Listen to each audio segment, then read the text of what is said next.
When we moved to India, we brought here our lifestyle, our habits, but after living here for several years, we adopted new ones, and that made our life so much easier here.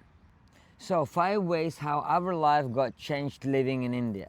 First thing, you get used to services and amenities. Like everything in India is literally one click, one phone call away. Whether it's pizza during the day, whether it's your birthday and you want to order cheesecake at 1 o'clock in the morning like we did. And I was so surprised, man, you're sitting on your bed and you have this idea that you want to order a cake, and literally within 20 to 25 minutes you have cake delivered into your society to your doorstep. We went out at 2 o'clock in the morning and noticed 3 or 4 delivery guys entering our society at that time. So means people order food at 12 o'clock in the morning.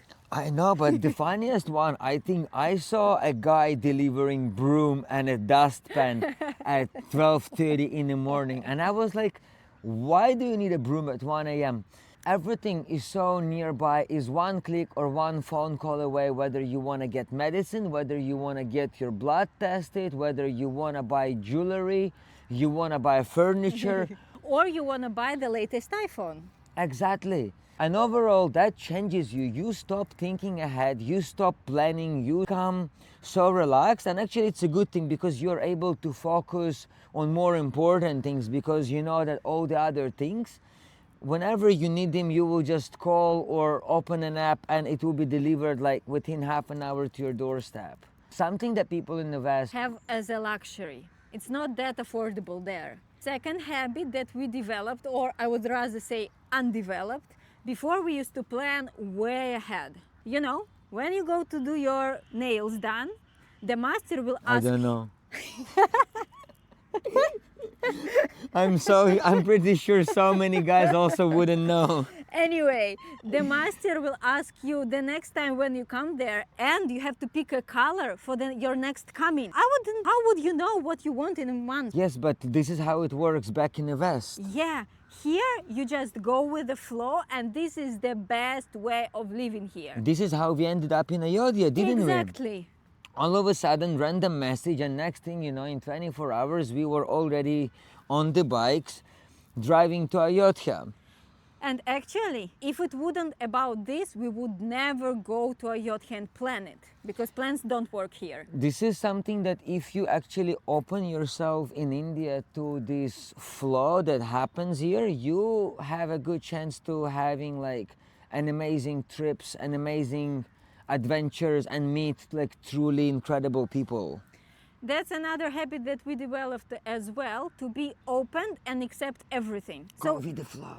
So we stopped planning what we do in the evening, because we can have a random call from our friends like, hey, come to play Uno. Let's meet for chai and samosas. Third one is fresh vegetables and fresh fruits. Unlike in so many countries in the West, especially like Slavic countries or Nordic European countries where it's cold, you eat so many pre-frozen or marinated stuff because fresh vegetables and fresh fruits are just not available there. Yeah. So in my country where I grew up, fresh vegetables are available from May till October, and the rest of the year you are eating everything you bought these months and marinated, frozen, and that's it. Here, fresh fruits and vegetables are available all year round. First year when we moved here, I was just shocked. Fresh cucumbers in December sounded impossible. Not pickled cucumbers, fresh cucumbers. And as well, during the whole year you have seasons, special seasons of every different fruit.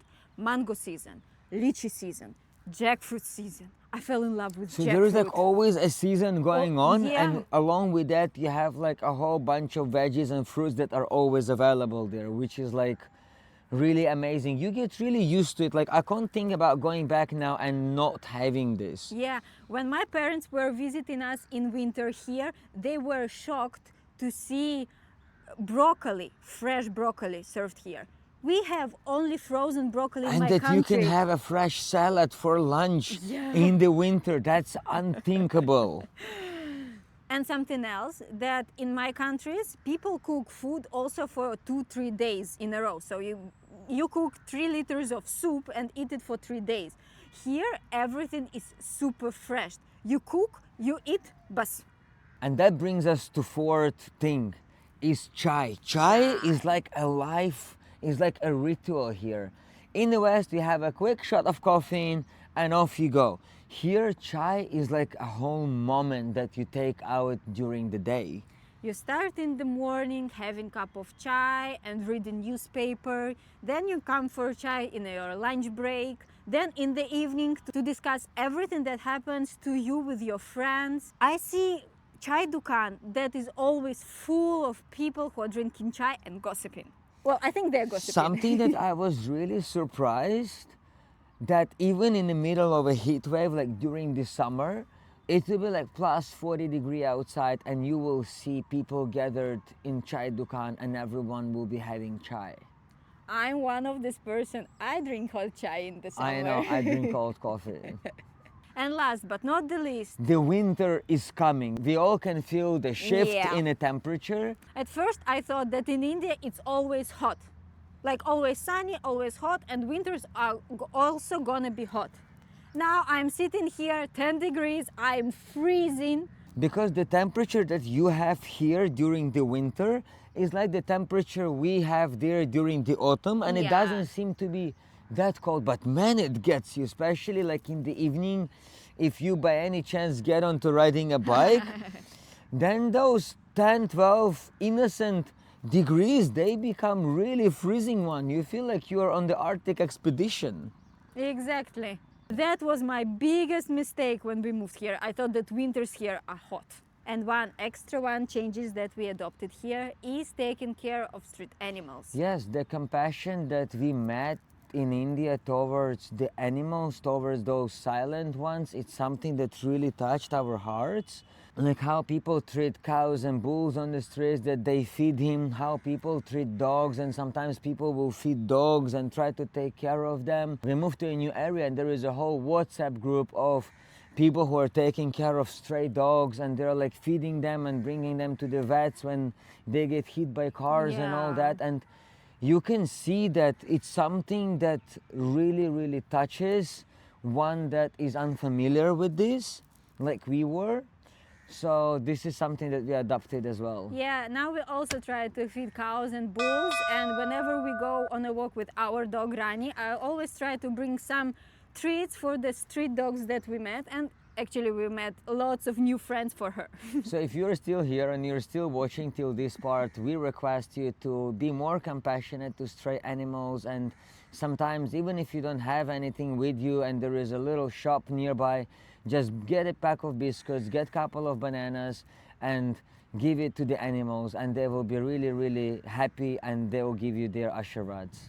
And Lord Shiva will be happy as well. Yeah. And this is how India changes people. Chalo Chalo bye! bye!